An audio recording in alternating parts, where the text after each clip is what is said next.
My meditation this morning is on Genesis 6:5. It says, "And God saw that the wickedness of man was great in the earth, and that every imagination of the thoughts of his heart was only evil continually." This verse really stood out to me as I reflected on it. It made me ask, is there a difference between just having a thought and what God calls the imagination of the thoughts of his heart? We all have fleeting thoughts. Sometimes judgmental, prideful, or jealous thoughts just pop up. We're not necessarily looking for them, and we don't want them there. For instance, you might see someone walk by and have a judgmental thought, or feel a moment of pride or jealousy. It's not like you intended to think that, it's just there. But is that fleeting thought a sin?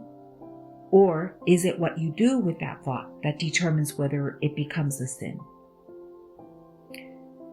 The more I meditated on this, the clearer it became.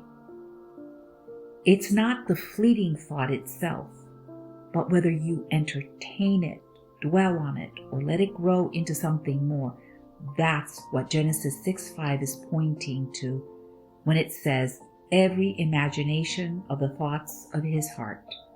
Imagination is when you take a thought and begin to develop it, dwelling on it, ruminating over it, expanding it in your mind. It's when that fleeting thought of jealousy turns into sitting there stewing over why someone else has what you want, or when a lustful thought turns into imagining what it would be like to act on it, or an offense turns into replaying the hurt over and over until it becomes a root of bitterness. That's the imagination of the thought. And that's what God is pointing out to in Genesis. What really struck me in this passage is how God doesn't start with the outward actions. He doesn't say, the earth was full of murderers and adulterers and thieves, even though those things were probably happening. Instead, he goes straight to the source. What's going on in the heart and the mind? Because that's where it all starts. God is showing us that the thoughts and imaginations of the heart are where sin is conceived. Jesus taught the same thing in Matthew 5:28, when he said that even looking at someone with lust is equivalent to committing adultery in the heart. It starts in the thoughts. And if we let those thoughts grow, they lead to sin. But here's the key. A fleeting thought isn't sin. We're all going to have thoughts that don't align with God's character. That's part of living in a fallen world and being in this flesh. The question is, what do we do with those thoughts? Do we reject them, as 2 Corinthians 10:5 says, bringing every thought into captivity to the obedience of Christ? Or do we entertain them and let them grow into imaginations? That's where the difference lies. For example, let's say someone hurts us. We might feel the sting of the offense and think, that wasn't fair. That's normal to have those thoughts.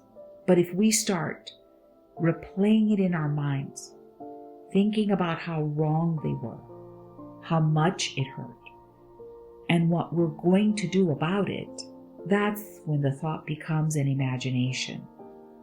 If we stay there, it can fester into bitterness and resentment. But if we reject it, bringing it to God, and choose to forgive, the thought doesn't take root. I've noticed this in my own life. Sometimes I'll have a thought I don't want, a judgmental or prideful thought, or maybe a thought of frustration towards someone. I don't want it there because I want the mind of Christ. I want to think on things that are true, noble, praiseworthy, like it says in Philippians 4:8. But when those thoughts come, I've learned that beating myself up over them doesn't help. What matters is what I do next. Do I reject the thought, or align my mind with God? Or do I let it sit and grow into something sinful? That's the distinction I see in Genesis 6:5. God sees what's in our hearts and minds. We might be able to hide our thoughts from people, but God knows when we're holding on to a grudge, harboring jealousy, or entertaining prideful imaginations. That's why this verse is so powerful.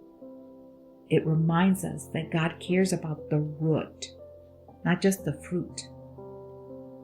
He's after our hearts. So when those fleeting thoughts come, we need to remember not to condemn ourselves. Instead, we need to use the tools God has given us.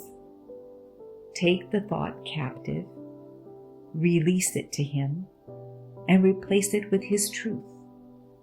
It's a daily battle, but by His grace, we can have the mind of Christ and walk in alignment with His will. Praise the Lord.